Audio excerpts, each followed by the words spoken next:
Je suis venu parmi vous dire bonjour, mais surtout pour vous transmettre un message du président de la République, Ali Bongo Ondimba. La politique n'est pas la guerre. Par conséquent, elle ne doit pas désunir une famille. C'est aussi une occasion pour moi de vous entretenir sur l'élection présidentielle à venir. Faites le bon choix. C'est ensemble que nous allons résoudre vos préoccupations quotidiennes. Toute huile aux explications de l'envoyé spécial d'Ali Bongo Ondimba, cette population s'est dite réjouie de cette attention particulière portée à son endroit, non sans soumettre les difficultés auxquelles elle est confrontée. Nous sommes heureux de vous compter parmi nous. Nous n'allons pas manquer l'occasion de vous soumettre nos doléances. La première étant la présence des éléphants dans nos plantations. Une présence qui nous cause du tort, car nous vivons de nos cultures. Nous sommes chrétiens et avons besoin que l'on réfectionne notre église. De l'eau potable dans notre localité nous fera un grand bien. Avantageuse pour cette situation-là. L'objectif étant de ne pas faire de fausses promesses, mais avoir une discussion franche avec cette population. Andrew Crépin-Godoc, tout comme dans le premier siège, a dit transmettre les différentes requêtes à son mandataire Ali Bongo Ondimba. Prochaine étape, 3e siège, Ndomazo, district de Sam.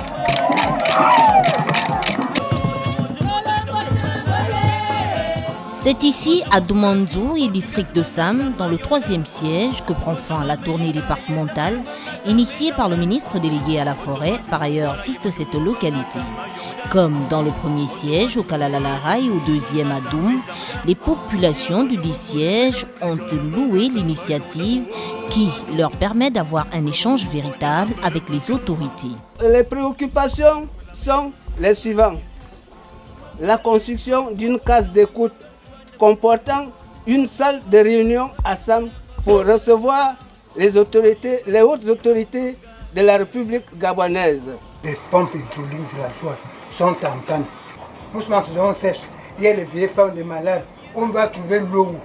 Notre attention est focalisée sur le fameux problème de la forêt. Depuis plus de 2 ans, nos forêts sont exploitées sans que nous ayons le moindre avantage.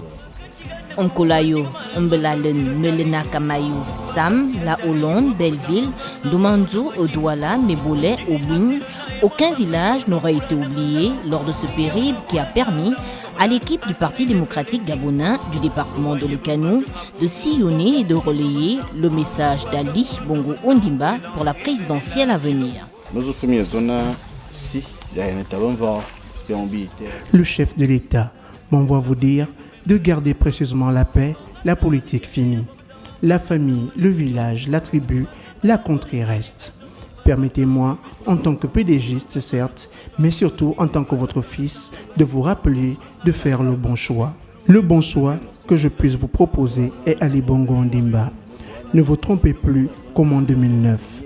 Le changement, le développement et ce que vous souhaitez pour votre épanouissement, vous ne l'aurez qu'avec lui. Les Okanois sont ainsi situés quant aux attentes des autorités lors de cette échéance électorale.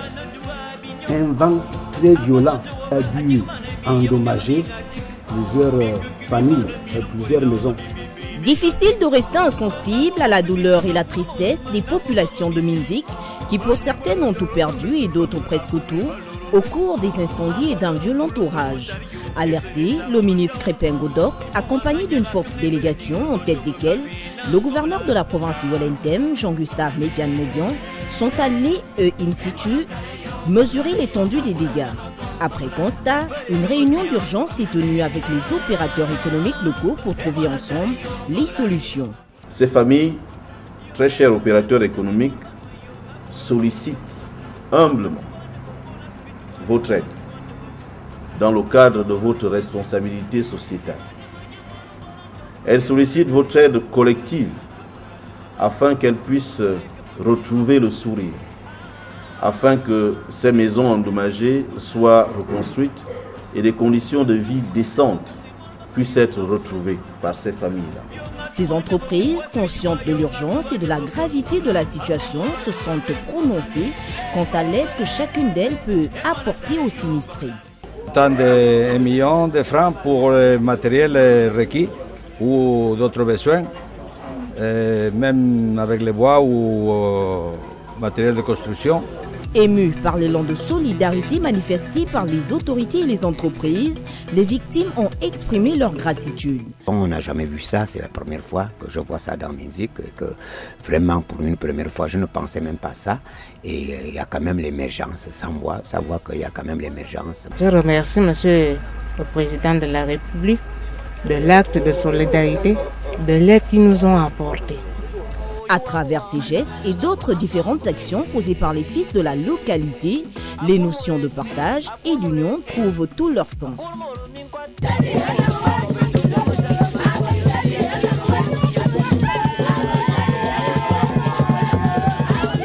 Solidarité et unité aucanoise. La phrase prend tout son sens à travers cette donation des opérateurs économiques et le gouvernement gabonais à l'endroit des sinistrés de Minzik. Des matériaux de construction et des équipements immobiliers qui, sans l'ombre d'un doute, viennent soulager ces populations qui, pour certaines, se sont retrouvées sans abri. C'est la première fois que les sinistrés de Minzik soient soulagés, comme cette fois-ci, Monsieur le ministre, il faut dire au président que Minzik ne l'oubliera jamais de ce geste.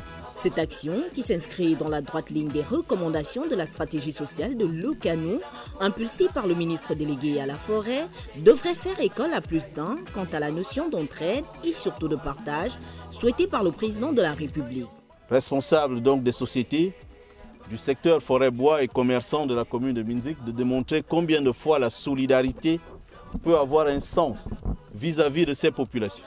Préoccupé par le sinistre et surtout la détresse des populations, le conseil municipal a salué l'initiative avant de souhaiter que celle-ci se pérennise. Par ma voix, ces Minzikoises et Minzikoises disent merci à Monsieur le ministre pour cette action ponctuelle pleine de bienveillance.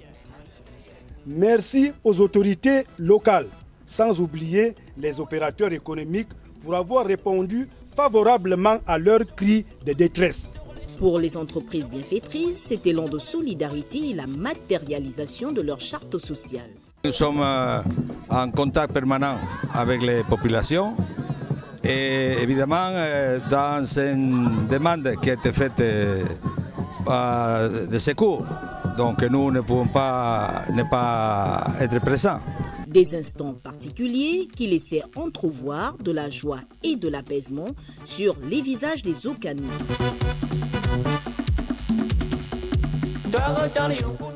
La maternité de Minzik porte un nouveau nom.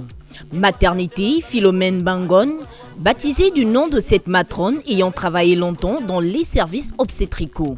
Cette doyenne fut la première Minzikoise et la première gabonaise à avoir tenu les services d'accouchement du centre médical de Minzik. Les populations minzikoises et les générations d'autres Gabonais nés à la maternité de Minzik, durant la période de feu, Philomène Mbengon se joignent à moi pour adresser notre profonde gratitude à son Excellence Ali Bongo Ondimba, président de la République, chef de l'État et son gouvernement pour bien voulu immortaliser le nom de feu Philomène Mbengon ce jour. Un événement heureux, d'autant plus que notre pays célèbre la femme à travers la caravane nationale de la décennie de la femme qui sillonne toutes les provinces du Gabon. Cette maternité vient ainsi offrir un nouveau design à ce dispensaire vieux de plusieurs années. L'œuvre magnifiée ce jour est donc le fruit du partenariat entre l'Agence française de développement et le gouvernement gabonais, avec pour seul objectif améliorer l'offre de soins en République gabonaise. Je voudrais ici appeler l'attention des professionnels de santé, les sages-femmes, les infirmières, les médecins, toutes celles et tous ceux qui interviennent ici de manière professionnelle, pour que vous puissiez en faire un bon usage. Nous avons dans cet établissement du matériel flambant neuf. Et donc, je voudrais vous demander de l'utiliser avec beaucoup de soin, de bien le garder et de bien l'entretenir. Ce bijou, en termes d'investissement, avec du matériel flambant neuf, de dernière génération, ne peut que faire la fierté des fils de Lecano. Avant l'ouverture de cette maternité, les femmes de ce département devaient aller jusqu'à Oyem, donc à plus de 116 km pour y accoucher. Les femmes de Minzik accèdent donc ici à l'égalité des soins. Vivement que ce nouvel équipement aide à réduire la mortalité néo-infantile dans ce département où la population a été estimée à 18 231 000 habitants lors du dernier recensement. Elles sont tout résolument décidées à contribuer de manière efficace et durable à la croissance économique du pays à travers la mise sur pied des activités génératrices de revenus. Ces femmes de Lecano ont pris une part effective à ce séminaire de renforcement de capacité dans le domaine de la gestion, animé techniquement par le Fonds national d'aide sociale. Nous avions essentiellement formé ces femmes, formées dans la conduite d'un projet, dans la gestion, dans la petite comptabilité de leur activité.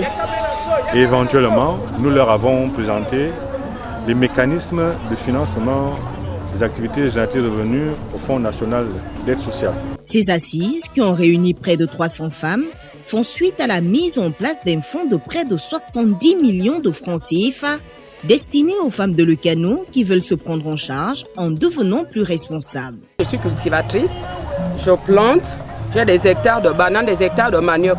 Au travers de ce séminaire, je crois que j'ai été beaucoup enseignée par rapport à la gestion, comment cibler la clientèle, surtout comment cibler la clientèle. Je prépare beaucoup de manioc. À partir de ce manioc-là, je me dis, il y a des concurrentes. Pour que mon manioc soit vraiment bien reçu dans le marché de Minzik, il faut qu'il soit d'abord de la bonne qualité et bien amarré. Ouvrant les travaux au nom du gouvernement, le ministre délégué à la forêt a souhaité plein succès à ces assises, non sans encourager ces femmes à oser dans l'entrepreneuriat. Cette formation, je souhaiterais que vous puissiez la suivre et tirer profit de ces techniques de gestion qui vont vous être données ici. Les fonds que vous avez demandés vont vous permettre d'accroître vos activités, d'augmenter les activités et de créer de nouvelles activités. Monsieur le préfet, monsieur le maire, monsieur le président du conseil départemental, très chers parents, je déclare donc ouverte la formation, cet atelier de formation destiné à la gestion des activités génératrices de revenus. La remise des premiers chèques aux femmes ayant obtenu quitus après examen du dossier en commission est prévue pour la fin de ce mois. Les Migovéens à l'école de gestion des activités génératrices de revenus. Cette formation, sous forme d'un séminaire, initié par l'association G25, vise à donner aux personnes économiquement faibles les moyens leur permettant de participer pleinement à la vie économique dans tous les secteurs d'activité. C'est une opportunité que nous offre